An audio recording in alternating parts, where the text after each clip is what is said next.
नमस्कार। आज हम एक बहुत ही दिलचस्प विषय पर बात करने वाले हैं, वित्तीय स्वतंत्रता यानी फाइनेंशियल इंडिपेंडेंस। जी। हमने कुछ स्रोत सामग्री देखी है और ये सिर्फ बहुत सारा पैसा जमा करने के बारे में नहीं है। हाँ, बिल्कुल नहीं। ये असल में अपनी जिंदगी अपनी शर्तों पर जीने की आजादी हासिल करने के बारे में है। सही कहा। शायद कोई अपनी नापसंद नौकरी छोड़ना चाहे, या कोई अपना पैशन फॉलो करना चाहे, या बस रोजमर्रा के तनाव से थोड़ी मुक्ति पाना। बिल्कुल। और जरूरी बात यह है, जो स्रोतों में भी उभर कर आती है, कि ये किस्मत का खेल नहीं है। हाँ। ये सोची समझी रणनीति और लगातार कोशिशों से हासिल किया जा सकता है। अच्छा, तो पहला कदम क्या होना चाहिए इस सफर में? सबसे पहला कदम है पूरी ईमानदारी से ये जानना कि आज हम वित्तीय रूप से खड़े कहाँ हैं। मतलब स्पष्टता। हाँ, मतलब अपनी मौजूदा वित्तीय हकीकत को समझना। स्रोतों दो चीजों पर बहुत जोर देते हैं, एक तो नेटवर्थ और दूसरा कैश फ्लो। जी हाँ, नेटवर्थ तो आपकी कुल संपत्ति, मतलब आपके एसेट्स, उसमें से आपकी कुल देनदारियां यानी लायबिलिटीज घटाकर जो बचता है वो है।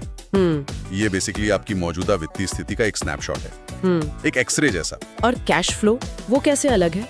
कैश फ्लो है पैसे का आना और जाना, मतलब आपकी इनकम और आपके खर्चे। अच्छा। अगर आपकी इनकम खर्चों से ज्यादा है तो पॉजिटिव कैश फ्लो है, जो अच्छी बात है, आप बचत कर पाएंगे। लेकिन अगर खर्चे इनकम से ज्यादा हैं, मतलब नेगेटिव कैश फ्लो, तो वो एक चेतावनी है। बिल्कुल, वो एक बड़ा रेड फ्लैग है। स्रोत कहते हैं कि इन नंबरों को जानना शायद थोड़ा डरावना लगे शुरू में। हाँ, लग सकता है। लेकिन ये जानकारी जरूरी है, बिना जजमेंट के बस फैक्ट्स पता करना। ज्ञान ही शक्ति है ना। सही कहा। तो ठीक है, हमें अपनी स्थिति पता चल गई। अब अगला कदम? अगला कदम है अपने पैसे को एक दिशा देना, मतलब एक खर्च योजना, या जिसे हम आमतौर पर बजट कहते हैं, वो बनाना। बजट, ये शब्द सुनते ही कई लोग थोड़ा पीछे हट जाते हैं। लगता है कि ये कोई बंधन है। हाँ, ये आम धारणा है, पर स्रोत इसे बंधन की तरह नहीं देखते। वो इसे एक टूल, एक औजार की तरह देखते हैं। औजार किस चीज का? अपने पैसे को जानबूझकर अपनी प्राथमिकताओं की ओर ले जाने का औजार। और हमारी प्राथमिकता यहाँ क्या है? वित्तीय स्वतंत्रता। अच्छा, तो बजट बनाने के कुछ तरीके भी सुझाए गए हैं? हाँ, कई तरीके हैं, जैसे एक पॉपुलर है 50-30-20 नियम। हाँ, सुना है इसके बारे में। 50% जरूरतें, 30% इच्छाएं और 20% बचत या कर्ज चुकाना। बिल्कुल, ये एक गाइडलाइन की तरह काम कर सकता है। लेकिन एक और सिद्धांत है जिस पर स्रोत ज्यादा जोर देते हैं, वो है पहले खुद को भुगतान करें, यानी पे योरसेल्फ फर्स्ट। पे योरसेल्फ फर्स्ट, इसका क्या मतलब है? इसका मतलब है कि जैसे ही आपकी आमदनी आती है, सबसे पहले आप बचत और निवेश के लिए एक हिस्सा अलग रखते हैं। खर्चों के बाद जो बचे, उसे बचाने की बजाय पहले बचाएं फिर खर्च करें। ये तो सोच बदलने वाली बात है। ये सिर्फ हिसाब किताब नहीं, एक मानसिकता है। बिल्कुल, इरादा, ये जानना कि पैसा जा कहाँ रहा है और फिर सचेत होकर चुनाव करना। ठीक है, अब बात करते हैं कर्ज की, खासकर वो महंगे वाले कर्ज, जैसे क्रेडिट कार्ड का बिल। ये तो प्रगति में बहुत बड़ी बाधा बन सकते हैं।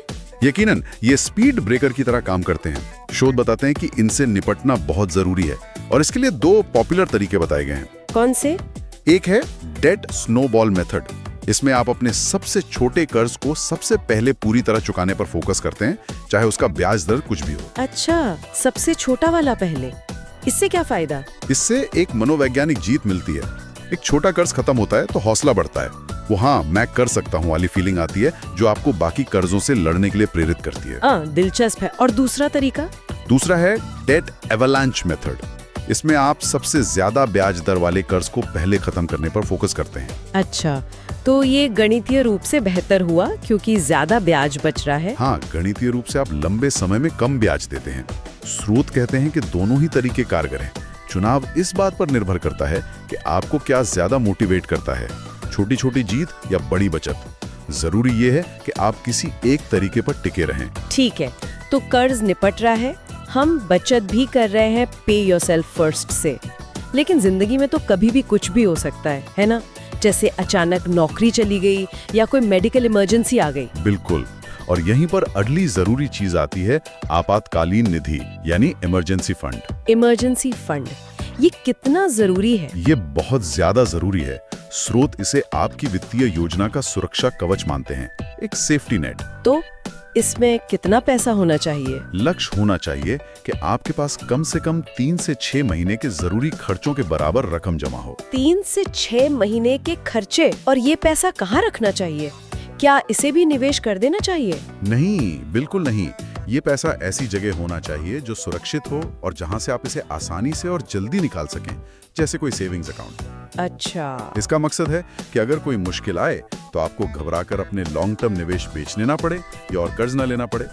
ये आपकी वित्तीय स्वतंत्रता की यात्रा को पटरी से उतरने से बचाता है। ये बात तो बहुत अहम है। तो थोड़ा थोड़ा करके भी इसे बनाना शुरू करना जरूरी है। बिल्कुल, शुरुआत छोटी हो सकती है पर शुरुआत करना महत्वपूर्ण है। ठीक है, तो हमने स्थिति समझी, बजट बनाया, कर्ज से निपटे, इमरजेंसी फंड भी बना लिया।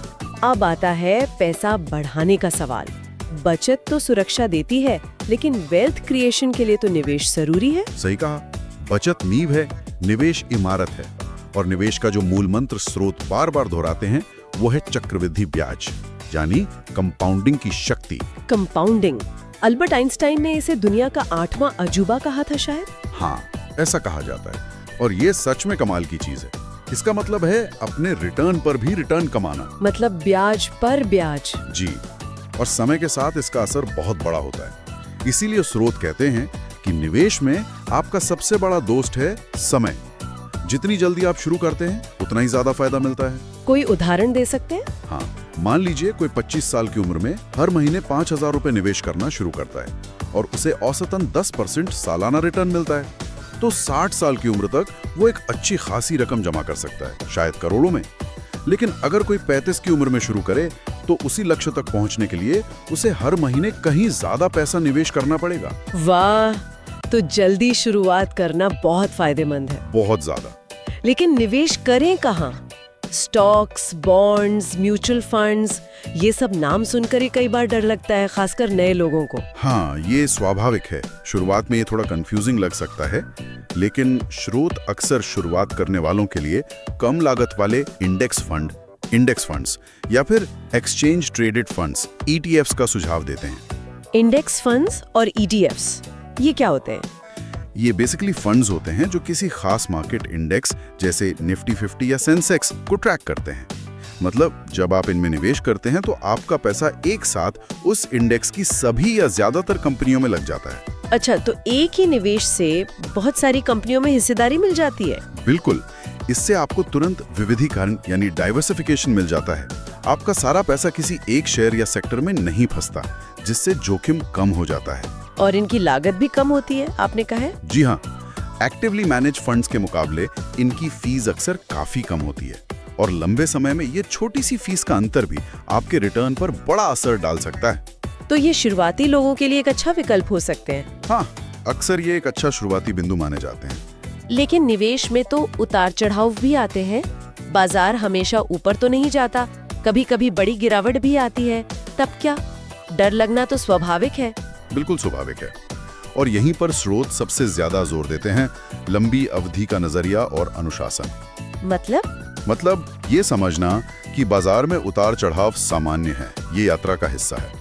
सफलता इस बात में नहीं है कि आप बाजार के उतार चढ़ाव का सही अनुमान लगा लें, वो लगभग असंभव है। हाँ, वो तो कोई नहीं कर सकता शायद। सफलता इस बात में है कि आप अपनी योजना पर टिके रहें, खासकर तब जब बाजार नीचे जा रहा हो और डर का माहौल हो। तो भावनाओं में बहकर फैसले नहीं लेने चाहिए? बिल्कुल नहीं। स्रोत बताते हैं कि निवेशक सबसे बड़ी गलतियां अक्सर डर या लालच में आकर ही करते हैं। जैसे जब बाजार गिरता है तो डर के मारे सब कुछ बेच देना, या जब बहुत तेजी से ऊपर जा रहा हो तो बिना सोचे समझे और पैसा लगा देना। इससे बचने का कोई तरीका? एक तरीका है ऑटोमेशन। जैसे नियमित रूप से हर महीने एक तय रकम निवेश करते रहना, चाहे बाजार ऊपर हो या नीचे। इसे SIP यानी सिस्टमैटिक इन्वेस्टमेंट प्लान कहते हैं। ये भावनाओं को समीकरण से बाहर रखने में मदद करता है। ये तो एक अच्छी रणनीति लगती है। तो संक्षेप में हमने देखा कि वित्तीय स्वतंत्रता की यात्रा अपनी स्थिति जानने से शुरू होती है। हाँ, स्पष्टता से। फिर एक योजना बनाना, मतलब बजट। बिल्कुल। फिर उस योजना पर अमल करना, कर्ज घटाना, बचत करना, निवेश करना और इमरजेंसी फंड बनाना। हाँ, इमरजेंसी फंड। और सबसे जरूरी शायद टिके रहना, लंबी अवधि का सोचना। बिल्कुल, निरंतरता ही कुंजी है। तो इन सब पड़ावों को पार करने का अंतिम लक्ष्य क्या है? क्या ये सिर्फ एक खास नंबर, एक खास रकम तक पहुंचना है, जैसे वो FI नंबर या 4% नियम वाली बात होती है? वो स्रोत कहते हैं कि वो नंबर, जैसे कि आपके सालाना खर्चों का 25 गुना जमा करना, वो सिर्फ एक मील का पत्थर है, एक इंडिकेटर है। तो असली इनाम क्या है? असली इनाम वो विकल्प हैं, वो चॉइसेस हैं जो ये स्वतंत्रता आपको देती है। मतलब अपनी जिंदगी के फैसले डर या मजबूरी के आधार पर नहीं, बल्कि अपनी इच्छा, अपनी शर्तों के आधार पर लेने की क्षमता। वो नौकरी करने की आजादी जो आपको पसंद हो, उन चीजों पर समय बिताने की आजादी जो आपके लिए मायने रखती हो, बिना पैसे की चिंता किए। ये वाकई एक शक्तिशाली विचार है। तो ये सिर्फ भविष्य का कोई दूर का लक्ष्य नहीं है? नहीं, ये आज लिए गए छोटे छोटे सचेत चुनावों से शुरू होता है। तो चलिए अपने श्रोताओं के लिए एक सवाल के साथ इसे समाप्त करते हैं। जरूर। सोचिए, अगर आज आपके पास थोड़ी सी ज्यादा वित्तीय गुंजाइश होती, थोड़ी ज्यादा फाइनेंशियल फ्रीडम होती, तो वो पहला एक छोटा सा बदलाव कौन सा होता जो आप अपनी जिंदगी में करते, जो आपको अपनी शर्तों पर जीने के थोड़ा और करीब ले जाता? ये सोचने वाली बात है। शायद वही एक छोटा सा कदम इस बड़ी यात्रा की शुरुआत बन जाए। इस पर विचार जरूर कीजिएगा। आज के लिए इतना ही। धन्यवाद। धन्यवाद। If you found this video valuable, please hit the like button and subscribe to the channel and set the bell icon to all for notifications. Feel free to leave a respectful comment. Vulgar or inappropriate comments will be blocked. See you in the next video.